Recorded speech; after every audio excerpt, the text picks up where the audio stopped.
Hi, welcome to the podcast.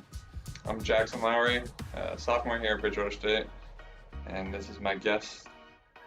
How you doing? I'm Franco. I'm also a sophomore here at Bridgewater State College. So today we're going to dive into this particular topic of interest. We were talking about this before we started recording, and I think it's one that might interest a lot of people, and a lot of people have a personal opinion about it.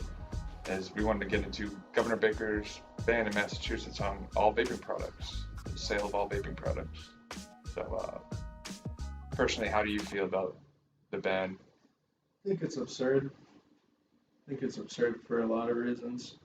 Just because not a lot of research has gone into why these deaths have occurred that led to the ban, and more specifically, what the actual quote-unquote product was that led to these deaths. Because from the research that I've done myself so far, it's not jewel pods, it's not vape juice, it's THC cards that have extra substances in them, such as fentanyl.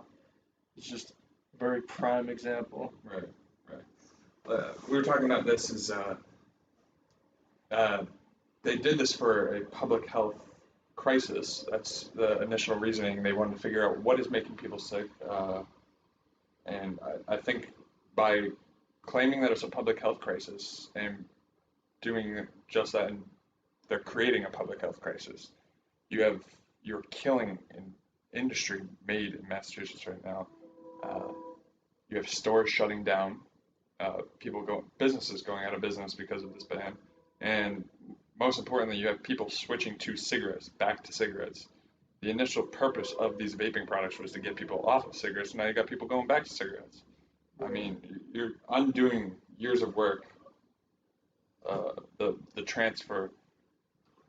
I mean, I think that's crazy to just ban it off of people getting sick and claim it as a public health crisis. I mean, right here. It says even that a Suffolk Superior Court judge, Douglas Wilkins, writes that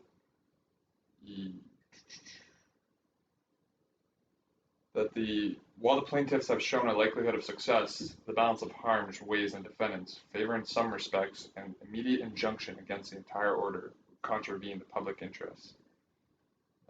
Governor Baker he states that they did this for as a public health emergency and ordered a 4-month temporary ban for retail and online sales of all vape products to better understand what is making people sick.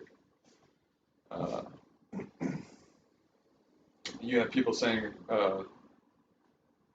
in the law, Craig Rourke in the law office in Massachusetts, which represented the plaintiffs, said that his clients are very encouraged. He added the ruling shows that the governor's ban on all vaping products was unconstitutional, and once changes are made, it will likely be drastically different law. So this is no public input whatsoever. This was all just off of Governor Baker's doing. He saw what he believed, and he put the ban in place himself. So this is my next guest. Why don't you introduce yourself? Hi, I'm Courtney. So let's just get right into it. What's your personal opinion on the vaping ban in Massachusetts? So I think I understand the need for research. Obviously, there's been some research connecting THC in vape products with cancer, and so I think it's valid to need research for nicotine and vape products and cancer. Have you heard that recently they discovered that the 6 people that died were smoking black market THC products that contain vitamin E in them? I have heard that. So I think that's interesting, but I think obviously we don't really have like empirical data on that, and we can't just count out anything else because it was black market. Like, I think we have to do a lot more research. Would you say that it's unconstitutional to just put this ban right in place immediately? No. I do think it's a public health crisis, and you can typically bend the rules when there is a public health crisis. Like vaccines in schools, like forcing children to get vaccinated before going to school, that's a public health thing. Why would you consider this a public health crisis? It's not because of the 6 deaths, right? No, so I mean, yes, the 6 deaths are concerning, but I think the addiction is the public health crisis. I think, children being addicted to nicotine is pretty bad. Right. So I think it's unfair personally that cigarettes are still in place and have not been banned yet, but in a safer smoking alternative such as vaping, this ban has been in place before cigarettes. Cigarettes are killing more people than vaping. Mm-hmm. There's facts behind cigarettes being linked to cancer, and no facts or enough evidence to support that vaping and the nicotine in it is harmful. There's just not enough evidence. How do you feel about businesses being affected by this ban? I mean, it's estimated that $8 million in sales is going to be lost because of this 4-month ban.